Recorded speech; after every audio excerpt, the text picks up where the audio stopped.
Hey everyone, good morning. তো মই finally উঠিলোঁ হোৱাৰ পৰা আৰু এতিয়া ঘৰ মুচিবলৈ লৈছোঁ।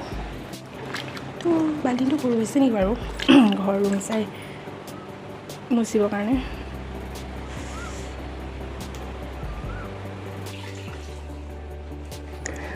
ঘৰ মুচিবলৈ লৈছে, একদম লেতেৰা হৈ আছে আৰু ওপৰত সেই তক্তা যে দেখিছে তাৰ ওপৰত পাৰ থাকে, একদম হাগি আপোনাৰ নক'ব আৰু গোটেই লেতেৰা কৰি থাকে। পোৱালি দিলেতো আৰু আছেই আৰু দেখিছে নাই, আৰু গৰম কেনেকুৱা দিছে আৰু কি ক'ম গাইজ।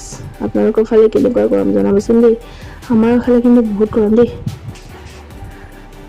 সেইডাল চাগে আগে পিছে দেখিছে এক ফাটি চিটি চেচ, আৰু এতিয়া মই চেণ্ডেলবোৰ এনেকৈ ৰাখি থৈ দিছোঁ আৰু আছে য'ত ত'ত পৰি, জেগা নাই থ'বলৈ। আৰু মই ঘৰ মুচি হৈ গ'ল, দুটা হৈছে যদি ইমানেই দেই, আৰু বহুত গৰম লাগিছে। Bye bye.